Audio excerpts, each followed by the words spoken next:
Hello friends, welcome back to V Star Education YouTube channel. और आज का जो हमारा टॉपिक है वो है माइक्रोस्कोपी। माइक्रोस्कोपी आपके लाइफ साइंस के एवरी एग्जाम में आता है, चाहे वो आपका नीट का एग्ज़ाम हो, CSIR नेट हो, गेट हो, DBT हो, या फिर आपका ICMR हो, ICR हो। एवरी एग्ज़ाम में आपसे माइक्रोस्कोपी के क्वेश्चन पूछे जाते हैं। तो मैं माइक्रोस्कोपी को डिटेल में पढ़ाने वाला हूँ। और गाइज बिलीव मी, अगर आप माइक्रोस्कोपी एक बार पढ़ लेंगे फिर आपको कहीं दूसरी जगह से माइक्रोस्कोपी पढ़ने की ज़रूरत नहीं रहेगी। चाहे वो आप रिसर्च क्यों ना कर रहे हो, मैं आपको डिटेल में पढ़ाने वाला हूँ। Light microscope, electron microscope and scanning probe microscope. हम देखेंगे लाइट माइक्रोस्कोप में डिफरेंट टाइप के माइक्रोस्कोप, उनका प्रिंसिपल देखेंगे, यूज देखेंगे, मैकेनिज्म देखेंगे। हम बात करेंगे इलेक्ट्रॉन माइक्रोस्कोप में टैम की, सैम की। इसके बाद हम इनके स्कैनिंग प्रोब माइक्रोस्कोप देखेंगे। और इसके बाद कम से कम इससे रिलेटेड हम 15 क्वेश्चन करने वाले हैं। तो हम बेसिक से लेकर के एडवांस तक चलेंगे और डिफरेंट टाइप के माइक्रोस्कोप देखेंगे। ठीक है, आज हम बात करेंगे बेसिक्स की। बेसिक में हम पढ़ेंगे रिफ्रैक्शन क्या होता है, रिफ्रैक्शन इंडेक्स क्या होता है, इसके बाद रिफ्लेक्शन क्या होता है, फिर पढ़ेंगे हम फोकल लेंथ एंड देन पढ़ेंगे फोकल पॉइंट। तो एक प्रकार से आज जो पढ़ने वाले हैं हम लाइट की प्रॉपर्टी को पढ़ने वाले हैं। और गाइज ये टॉपिक बिल्कुल बेसिक है, तो आपको बेसिक आना बहुत ज़रूरी है। हम ये पढ़ सकते हैं, ये थोड़ा एडवांस लेवल है, बट पहले इसमें जो माइक्रोस्कोपी में यूज होने वाली टर्म है हम पहले उनको जान लेते हैं वन बाय वन। तो स्टार्ट करते हैं पहले अपना माइक्रोस्कोपी से कि माइक्रोस्कोपी क्या है। तो microscopy is a technical field of using microscope to view sample and object that can not be seen with the unaided eye. ठीक है,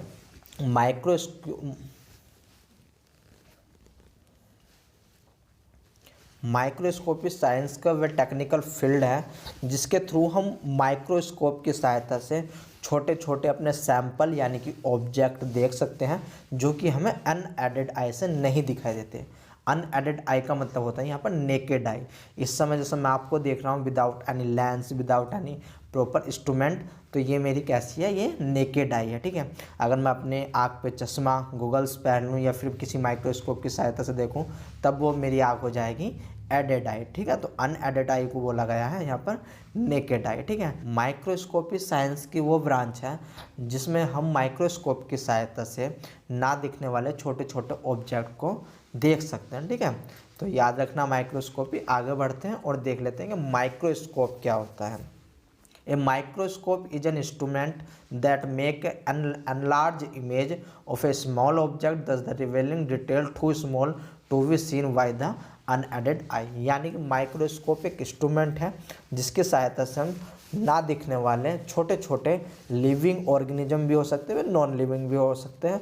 ठीक है, जब हम माइक्रोबायोलॉजी की उसमें कर देखते हैं माइक्रोस्कोप को तब हम पढ़ते हैं लिविंग ऑर्गेनिज्म। ठीक है, बट यहाँ पर एक सिंपल माइक्रोस्कोप है, तो हम कह सकते हैं कि जो हमारे लिविंग और नॉन लिविंग पार्टिकल है जो हमें अपनी नेकेड आई से नहीं चमकते हैं उनको देखने के लिए हम माइक्रोस्कोप का यूज करते हैं। ठीक है, आई होप आपको माइक्रोस्कोप अब समझ में आया होगा। माइक्रोस्कोप आपके काफ़ी टाइप के हो सकते हैं, लाइट माइक्रोस्कोप, फ्लोरेसेंस माइक्रोस्कोप, इसके अलावा आपके इलेक्ट्रॉन माइक्रोस्कोप, स्टीरियो माइक्रोस्कोप। आगे हम बात करेंगे जब हम टाइप ऑफ माइक्रोस्कोप पर चलेंगे, हम इन सब के प्रिंसिपल देखेंगे, इनका फंक्शन देखेंगे, वन बाय वन हम सब बात करने वाले हैं। अब आगे बढ़ते हैं और आज के मेन कोर टॉपिक पर चलते हैं कि रिफ्रैक्शन क्या होता है। ठीक है, रिफ्रैक्शन लाइट की एक प्रॉपर्टी है। इसमें क्या होता है कि पहले इसको एग्जाम्पल की सहायता से समझो कि आपके दो मीडियम हैं, एक मीडियम आपका एयर है, दूसरा मीडियम आपका ग्लास है। ठीक है, ये दो मीडियम आपका, तो जब कोई इंसिडेंस लाइट यानी किसी लाइट की किरण को एक मीडियम से दूसरे मीडियम में गुजारा जाता है या फिर कोई भी एक लाइट की किरण जो है एक मीडियम से दूसरे मीडियम में जाती है तो वो अपनी दिशा से थोड़ी बैंड हो जाती है। ये देख रहे होंगे आप, वैसे इसको जाना इस प्रकार से सीधा था बट ये क्या है, ये थोड़ी बैंड हो गई। तो लाइट की इस प्रॉपर्टी को हम बोलते हैं रिफ्रैक्शन। ठीक है, अब देखते हैं आगे थोड़ा सा कि refraction is the bending of light. याद रखना, bending of light. It also happen with the sound, water and other waves. ठीक है, हम पढ़ रहे हैं लाइट के समकक्ष में, तो refraction is the bending of light as it passes from one transparent substance into another. याद रखना, वन ट्रांसपेरेंट, ट्रांसपेरेंट आपका गिलास है, ट्रांसपेरेंट आपका वाटर है, यानी कि जब दो कोई ऐसे मीडियम लिए जाते हैं ट्रांसपेरेंट हो, तो जब उनमें से लाइट गुजारी जाती है तो लाइट क्या होती है कि लाइट की रे जो होती है वो बैंड हो जाती है। लाइट की इस प्रॉपर्टी को वो लगाया है रिफ्रैक्शन। ठीक है, जो आपका ट्रांसपेरेंट सब्सटेंस है वे आपके लेंस हो सकते हैं, मैग्नीफाइंग ग्लास हो सकते हैं, प्रिज्म हो सकते हैं एंड रेनबो। ठीक है, आपका रेनबो हो सकता है। Even our eye depend upon this bending of light. अब इसका मतलब क्या है कि हमारी जो आँख है, जैसे कि आप देख रहे होंगे कि पानी में आपको कोई सिक्का ऊपर की ओर दिखाई देता है, ठीक है, उभरा हुआ दिखाई देता है, या फिर एक यहाँ पर एग्जाम्पल रख रखा है इन्होंने, एक पानी का भरा हुआ गिलास है, जबकि जो है ये हमको थोड़ा बेंडिंग पोजीशन में दिख रहा है, तो ये हमें किसके कारण दिखता है? ये हमें दिखता है रिफ्लेक्शन के कारण। याद रखना, रिफ्रैक्शन के कारण। आगे बढ़ते हैं और अपना नेक्स्ट देखते हैं। अब है हमारा रिफ्रैक्टिव इंडेक्स। रिफ्रैक्टिव इंडेक्स क्या होता है, पहले एक बार समझो कि आप कोई भी दो मीडियम है, एक एयर हो सकता है, एयर मतलब या फिर वैक्यूम हो सकता है, दूसरा आपका वाटर हो सकता है। तो जब जो लाइट की स्पीड है वो एक माध्यम से दूसरे माध्यम में जाती है, एक मीडियम से दूसरे मीडियम में जाती है, तो उसमें क्या चेंज आता है, कितनी वो स्लो होती है। ठीक है, उस स्लोनेस को बोल देते हैं रिफ्रैक्टिव इंडेक्स। अब पढ़ लेते हैं। The refractive index is a measure of how much substance slow the velocity of light.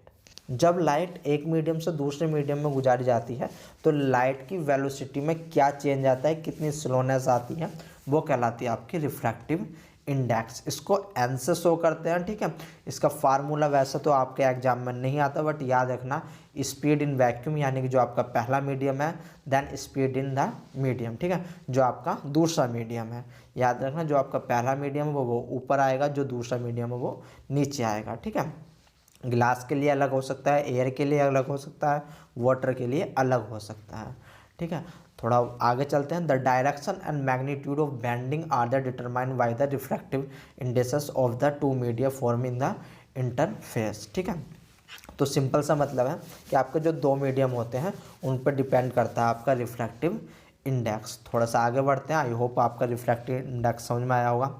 अब चलते हैं अपना रिफ्लेक्शन पर। रिफ्लेक्शन क्या होता है? रिफ्लेक्शन भी लाइट की एक प्रॉपर्टी होती है, जिसमें क्या होता है कि आपकी कोई सी भी लाइट मीडियम पर पड़ती है, यानी किसी आपके वॉल पर पड़ती है, और वो लाइट आपकी रिटर्न हो जाती है। ठीक है, तो इस लाइट की इस प्रॉपर्टी को बोलते हैं रिफ्लेक्शन। इसका बेस्ट एग्जांपल जो भी आपके घर में आप शीशा देखते होंगे, या फिर आप कोई सा भी मिरर देख लो जिसके एक तरफ कलर हुआ हो। ठीक है, तो क्या होता है वहाँ पर आपको, जैसे पानी में आपको बादल चमकते हैं, वो भी एक रिफ्लेक्शन है। यहाँ पर एक एग्जांपल है कि आपको वाटर में एक जीप चमक रहा है, ये भी इसका रिफ्लेक्शन है। ठीक है, तो a phenomena of returning light, याद रखना, returning light from the surface of an object when the light is incident on it's called reflection of light. यानी कि जब लाइट किसी माध्यम से लौट करके वापस आती है तब उस प्रतिक्रिया को हम क्या बोलेंगे? रिफ्लेक्शन। आज के डेट में हमें जो कुछ भी चमकता है, चाहे वो ग्रास हो, चाहे आप मुझे देख रहे हो, आप अपना मोबाइल देख रहे हो, आप अपने आसपास कुछ देख रहे हो, तो ये सब रिफ्लेक्शन के कारण आप देख रहे हो।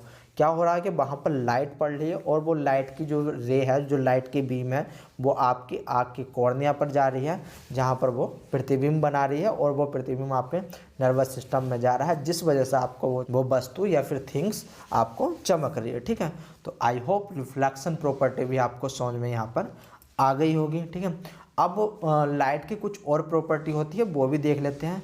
रिफ्लेक्शन हमने पढ़ लिया है, यानी कि जब लाइट जो है किसी माध्यम से टकरा करके वापसी चली जाए, रिटर्न हो जाए, उसको बोलते हैं रिफ्लेक्शन।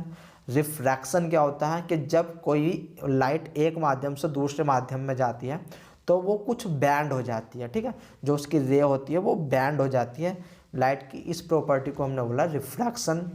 इसके बाद क्या होता है कि जब लाइट एक माध्यम से दूसरे माध्यम में जा करके अवशोषित हो जाए, यानी कि वहाँ पर समाहित हो जाए, तो लाइट की उस प्रॉपर्टी को बोलते हैं अब एब्जॉर्प्शन। जैसे इसका नाम बता रहा है, एब्जॉर्प्शन, ठीक है, यानी कि लाइट किसी माध्यम से आई और किसी दूसरे माध्यम में जा करके अवशोषित हो गई। तो लाइट की इस प्रॉपर्टी को बोल लेते हैं एब्जॉर्प्शन। लाइट की एक और प्रॉपर्टी होती है कि मान लो एक तरफ से एक लाइट आई और वो लाइट चारों दिशाओं में फैल गई, तो लाइट की उस प्रॉपर्टी को बोलते हैं स्कैटरिंग या फिर स्कैटर। इसका बहुत अच्छा एग्जाम्पल है आपका डायमंड। जब आप डायमंड पे एक रे डालोगे तो डायमंड क्या करेगा, उस लाइट को चारों तरफ आपका पहुंचा देगा, ठीक है। तो डायमंड जो एग्जाम्पल है वो है स्कैटर का। इसके बाद लाइट की एक और प्रॉपर्टी आती है जिसका नाम है डिफ्रैक्शन, ठीक है। आई होप आपको ये चमक रहा होगा, नहीं चमक रहा तो इसकी क्वालिटी थोड़ी इंक्रीज कर लेना, तब आपको पिक और अच्छे से चमक जाएगी, ठीक है। इसके बाद आपकी जो लाइट की प्रॉपर्टी है, एक और प्रॉपर्टी है जिसका नाम है डिफ्रैक्शन। डिफ्रैक्शन में क्या होता है कि जब कोई भी लाइट किसी एक बिंदु से गुजारी जाती है, यानी कि आप देख रहे होंगे बीच में एक बिंदु बना हुआ है ये बीच में, ठीक है, तो क्या होता है वो अपने दाएं और बाएं और सीधी तरफ निकल जाती है, यानी कि अपने रंगों में विभक्त होकर के निकल जाती है। लाइट की इस प्रॉपर्टी को कहते हैं डिफ्रैक्शन, ठीक है। लाइट की इस प्रॉपर्टी को कहते हैं डिफ्रैक्शन। तो आई होप लाइट की ये प्रॉपर्टी आपको समझ में आई होगी, आप इन प्रॉपर्टी को याद रखना। इसके बाद एक और एग्जाम्पल है, ये आपका प्रेस्कॉट का डायग्राम है, ठीक है, 11th एडिशन का। इसमें आप देख सकते हो कि लाइट है, ये लाइट की रेज है। अब इसको क्या है, ये सीधी जानी थी, बट यहाँ पर एक प्रिज्म रखा हुआ है आपका। प्रिज्म होने के कारण क्या हुआ कि लाइट आपकी बैंड हो गई, ठीक है, यानी कि यहाँ ये एयर थी, एयर मान लो, या फिर आप इसको वैक्यूम मान सकते हो, उसमें एक आपका प्रिज्म रखा हुआ है। तो जब लाइट की रेज डाली गई तो लाइट की रेज आपकी सीधी जानी थी, बट क्या हुई, लाइट की रेज आपकी बैंड हो गई। और लाइट की वो प्रॉपर्टी जिसमें लाइट बैंड हो जाए उस प्रॉपर्टी को बोलते हैं रिफ्रैक्शन। याद रखना, उस प्रॉपर्टी को क्या बोलते हैं, रिफ्रैक्शन, ठीक है। तो आप इसको एक बार देख सकते हो। इसके बाद हम चलते हैं focal point and focal distance. Important है फोकल पॉइंट क्या होता है एंड फोकल डिस्टेंस क्या होती है, ठीक है। तो वहाँ पर पीछे की स्लाइड में हमने देखा कि प्रिज्म रखा हुआ था, यहाँ पर एक कॉन्वेक्स लेंस रखा हुआ है। याद रखना माइक्रोस्कोपी में माइक्रोस्कोप के लिए जिस लेंस का हम यूज करते हैं वो होता है कॉन्वेक्स, ठीक है। कॉन्वेक्स यूज करते हैं। कॉन्वेक्स में क्या होता है कि जो आपके बीच में से उभार होता है वो उठा हुआ होता है, जबकि कॉनकेव में क्या होता है, कॉनकेव से जो आपका बीच का भाग होता है वो दबा हुआ होता है। ये आपका कॉन्वेक्स लेंस है। तो सबसे पहला पॉइंट आता है कि इसमें फोकल पॉइंट क्या होता है, ठीक है। तो आप याद रखना कि जब लेंस, किसी लेंस पर हम कोई भी लाइट डालेंगे तो वो लाइट जिस पॉइंट पर जा करके वे लाइट सारी ज्वाइंट होगी, यानी कि मिलेगी, उसको बोल देते हैं आपका फोकल पॉइंट, ठीक है। डेफिनेशन हम आगे देखेंगे। और आपके जो लेंस होता है उस लेंस के सेंटर से लेकर के और जहाँ पर लाइट की फोकसिंग हो रही है उस पॉइंट तक को हम बोल देते हैं फोकल डिस्टेंस, ठीक है। आइए इसको थोड़ा और एक बार और समझ लेते हैं कि आपकी जो लाइट आ रही थी, मान लो कोई सोर्स आपका, वहाँ से लाइट आती, लाइट आने के बाद ये लेंस पे गई, लेंस पे आने के बाद ये थोड़ी सी रिफ्रैक्शन हो रहा है इनमें, ये लाइट बैंड हो रही है। बैंडिंग होने के बाद ये लाइट जब इस लेंस से निकलेगी तो किसी एक जगह जा कर के ये लाइट आपस में मिलेंगी, ठीक है। तो वो स्थान जहाँ पर ये लाइट जा कर के मिल रही हैं उसको बोला गया है फोकल पॉइंट। और जो लेंस आपका, लेंस के सेंटर से लेकर के और उस पॉइंट तक जहाँ पर लाइट आपकी आपस में आकर के ज्वाइंट हो रही है उसको बोलते हैं फोकल डिस्टेंस। इसको और अच्छे से डिटेल में देख लेते हैं इसकी definition. When the light source is a distance of parallel rays of light strike the lens, a convex lens focus the rays at the specific point, the focal point।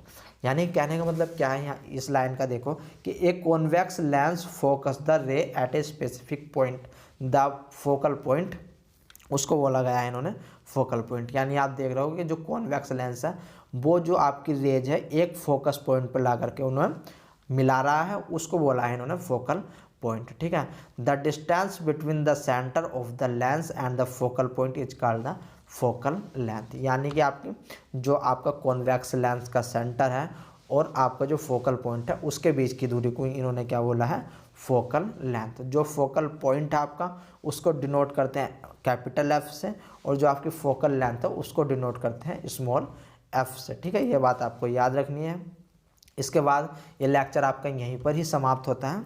अगले लेक्चर में हम 1 bye 1 बात करेंगे, light microscope पे चलेंगे। Light microscope में भी हम देखेंगे मैग्नीफिकेशन क्या होता है, रिजोल्यूशन क्या होता है, एवी इक्वेशन क्या होती है। ये थोड़ा बेसिक लेकर के चलेंगे। देखो थोड़ा पहले बेसिक जान लेते हैं, जब तक हमें बेसिक नहीं पता होने का तब तक हम आगे नहीं पहुंच पाएंगे।